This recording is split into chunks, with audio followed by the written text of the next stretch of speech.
झोंकी पूरी ताकत। जनपद रायबरेली में पहले चरण में 15 अप्रैल को होने वाले त्रिस्तरीय पंचायत चुनाव में प्रत्याशियों ने अपनी पूरी ताकत झोंक दी है। प्रत्याशी हर प्रकार से मतदाताओं को रिझाने में लगे हुए हैं। एनआईपी न्यूज ने क्षेत्र में भ्रमण कर मतदाताओं व प्रत्याशियों से बात की। आइए देखते हैं डलमऊ रायबरेली से एनआईपी न्यूज की रिपोर्ट। आप देख रहे हैं मेरे साथ एनआईपी न्यूज। इस समय मौजूद है रायबरेली जनपद के विकासखंड डलमऊ की ग्राम पंचायत बहरिया में। हमारे साथ इस समय मौजूद हैं पूर्व प्रधान धर्मेंद्र सिंह जी। इस त्रिस्तरीय पंचायत चुनाव में धर्मेंद्र सिंह जी ने अपनी ग्राम पंचायत से अपनी धर्मपत्नी को चुनाव मैदान में उतारा है। धर्मेंद्र जी, आपका एनआईपी न्यूज में बहुत बहुत स्वागत है। धन्यवाद।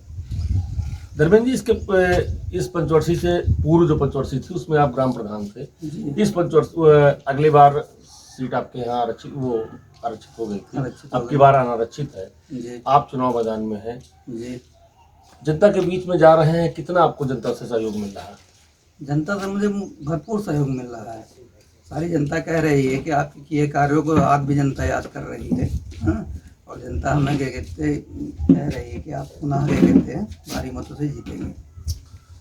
आपकी धर्मपत्नी चुनाव मैदान में है, घूंघट से कैसे बाहर आएंगी, कैसे विकास कार्य करेंगी? वो घूंघट से तो बाहर आना है, वो पढ़ी लिखी भी हैं और सामाजिक कार्यों में ऐसे भी रुचि रखती हैं। जब मैं पूर्व में प्रधान था तब पर भी वो जनता के बीच में संवाद करती थी, आती थी, बाहर तो नहीं निकलती थी। लेकिन अब उन्होंने खुद जिम्मेदारी संभाली है और कहा है कि मैं खुद कार्य करूँगी, सारे गांव के विकास के कार्यों में हम पूरा सहयोग देंगे, आपसे कंधा से कंधा मिला के।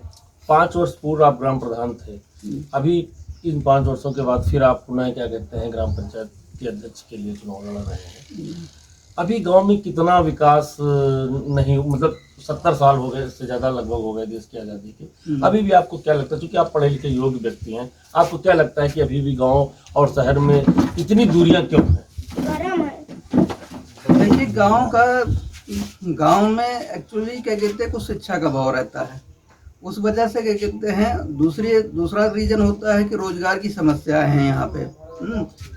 तो कुछ चीज़ें हैं, उन चीज़ों पे मैं फोकस करना चाहता हूँ। जैसे इस समय हमारे गांव में सबसे बड़ी प्रॉब्लम ये है कि किसान अपने खेत में जाता है, बीज बोता है और इतनी मेहनत करता है, उस मेहनत के बावजूद ये होता है कि छुट्टा जानवर आते हैं और सारी फसल उसकी चढ़ जाते हैं।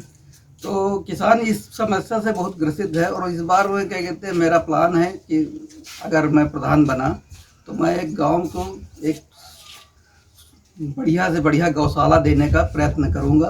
वो हमारा प्रयास है, जिससे लोगों की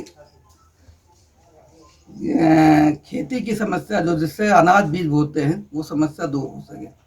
अभी भी तमाम मूलभूत सुविधाओं से ग्रामीण क्षेत्र के लोग बहुत दूर हैं, कोसों दूर हैं। कितना प्रयास होगा आपका, अगर आप ग्राम प्रधान बनते थे इन 5 वर्षों में, कितना प्रयास करेंगे कि आप शहर और गांव में जो दूरियां हैं वो काफ़ी हद तक पाटी कर सकें आपके द्वारा? देखिए, मैंने वैसे भी पिछले 10 वर्षों में काफ़ी प्रयास किया है। हमारा गांव चारों तरफ से लिंक रोड से जुड़ा हुआ है। गांव में सीसी रोड बनी हुई है, ड्रेनेज सिस्टम बढ़िया करवाया है। लेकिन फिर भी अभी हमारे यहाँ दूषित जल है, तो प्रयास रहेगा 2-4 आरओ प्लांट लगवाने का। उसके अलावा कुछ गांव में शौचालय अभी अधूरे पड़े हुए हैं, शौचालय नहीं बने हुए हैं, कुछ लोगों की कॉलोनियाँ नहीं आई हुई हैं।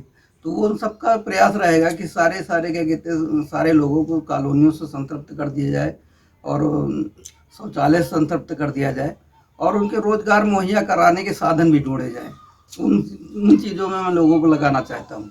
हमारे माध्यम से आप जनता से क्या अपील करना चाहते हैं, क्योंकि कल छोड़ करके परसों चुनाव है, क्या अपील करना चाहेंगे हमारे माध्यम से? आपके माध्यम से मैं जनता से अपील करना चाहता हूँ कि जनता हमें भारी से भारी मतों से सहयोग करे और मैं उनकी हर इच्छा, हर उसमें मैं खरा उतरूँगा। 5 साल उनकी सेवा के लिए मैं हर समय तत्पर रहूँगा। 24 घंटे मेरे दरवाजे उनके लिए खुले रहेंगे। कोई भी समस्या आती है तो वो हमें बतावें और वो समस्या का जल्द से जल्द मैं निदान करने की कोशिश करूँगा। हमसे बात करने के लिए आपको बहुत बहुत धन्यवाद।